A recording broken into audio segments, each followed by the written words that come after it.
Hello, my name is Bodyweight. Today I would like to talk to you about the overhead pulling movement. The lat pull downs on the machine, assisted pull-ups or regular pull-ups. Very often this exercises, when done incorrectly, lead to shoulder pain. When you go to a gym and you have somebody train you or you see a training video, people say keep your shoulders down. Lately it became a cliche and everybody's saying it. Every trainer that you would see would tell you keep your shoulders down no matter what happens.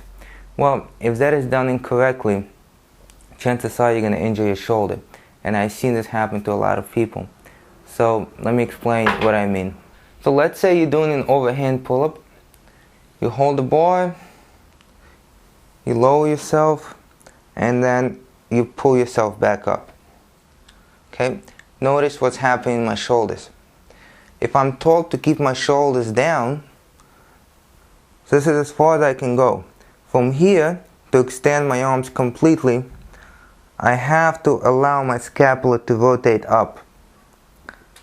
If I don't, and I keep them down, I can't completely extend my arm. So if I'm going to extend my arm, what's going to happen is I'm going to pinch here. Then my acromion process is going to pinch on the long head of the bicep tendon or the supraspinatus. Okay? That's usually what happens. So once again, let's pretend that this arm goes all the way up.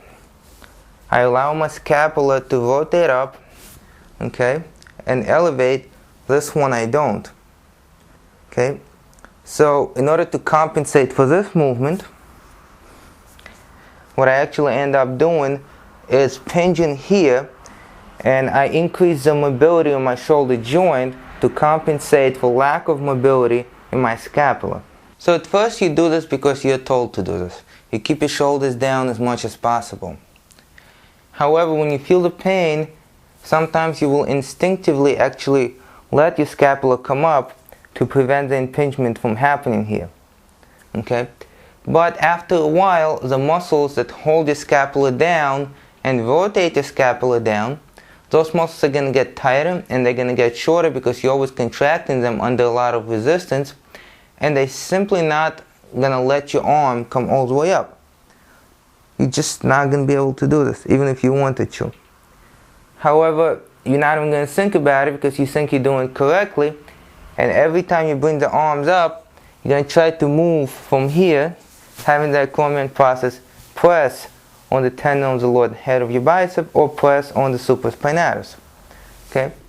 Now, most people do not think that injuries to the shoulder happen from the pull-ups or the lat pulls down. Most people think that the injuries to the shoulder happen from the overhead presses. And unfortunately, a lot of orthopedic surgeons and physical therapists have the same impression.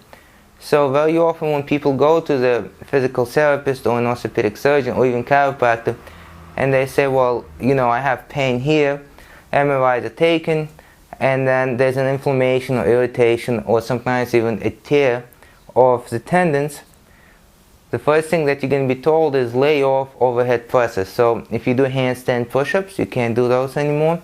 If you do a barbell or dumbbells overhead presses, you can't do that anymore. Any kind of overhead pressing movement you can't do anymore. However, most people are not going to tell you to stay away from pulling movement. Okay? Whether it's pulling this way, pulling that way, or pulling this way. So what's going to happen is, for a while you may feel like everything is getting better because this irritates as well. Pushing up irritates as well, not just pulling down. Okay? Remember, we're not talking about which muscles are doing the movement. We're talking about what happens when your acromion process can't correctly get out of the way and let the tendons do their work. Okay? So after a while you keep getting the pain.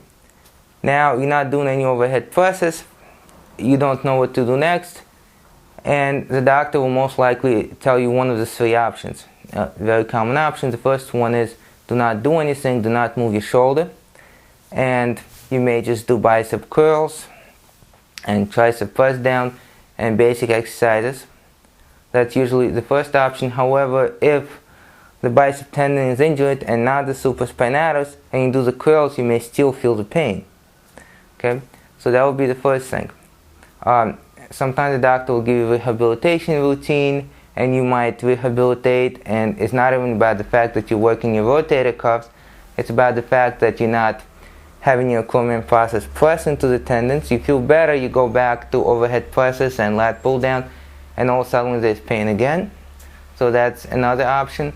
And of course the two other options is the surgery or the injection that's going to take away the inflammation. Well, the surgery, of course, it's a separate total issue, and the inflammation, you can take it away, but you're still going to be injuring the tendon. It's going to keep getting worse, worse, and worse, and you may not feel it for a while, and then it might be too late, and unfortunately you may have to do a surgery at that point if you go to the point of no return and the injury is too great. Now, if you have lateral scoliosis, your condition might even be worse.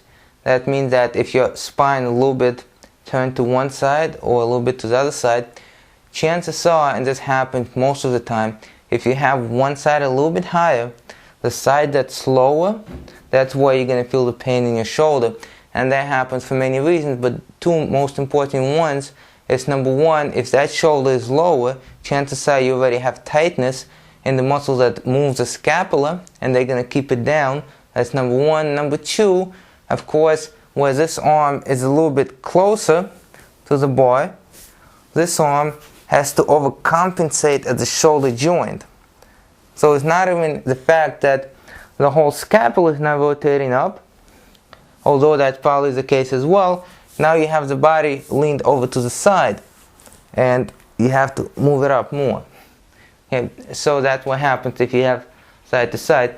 Now the question is, should you tell your clients, or should you tell people that you train, or should you do it yourself? Should you keep your shoulders down? Well, shoulders down advice started when there were people that were using the machines with little weight, and this was the movement. The shoulders were being kept up, and this was the movement. And the goal was to get the shoulders down towards the lower part of the movement. Okay? The goal was not to keep them down over here. Yes, you need the mobility in your scapula. Okay? It's supposed to move. It's not just supposed to be a shoulder joint. Your scapula is supposed to move with your shoulder joint. Okay? So the advice is great, keep the shoulders down, but try to get them all the way down when the bar is coming down here. Not try to keep them down as the bar is up here. So now for the last part, what happens if you do have the shoulder injury? How do you solve it? Well, the automatic response is not to stretch. I study stretching myself, and I've been studying for a long time, and I've been practicing different forms of stretching, and I believe in stretching when it's a correct option, but it's not always a correct option. However, lately a lot of people got into stretching, and stretching became the magic bullet, and the answer to everything is stretching. The muscle hurts, stretch it. The muscle is tight, stretch it. The muscle is irritated, stretch it. Well, in this case, very often it does not work. Okay? Because the goal is to release the muscles that are holding the scapula down. Okay? Sometimes the goal is to release the muscles that are flexing the spine to the side. Okay? So stretching by itself does not necessarily work. And if you have irritated muscles, inflamed muscles, and you begin stretching them, overstretching them, that could actually do more harm than good. Okay? So the first thing that you would do, you would actually rest, give a little bit of time so the muscles are not inflamed anymore, and then after that you would massage the muscles and slowly begin to work on the range of motion. When the range of motion is improved, then you could start doing the movement very carefully, keeping your mind on the fact that your scapula is supposed to move. Okay, your scapula is supposed to move as your shoulder joint is moving. Okay, and then after a while, you're going to be able to do it correctly, and you're going to be able to do it correctly without pain. This goes for overhead pressing. This goes for overhead pulling.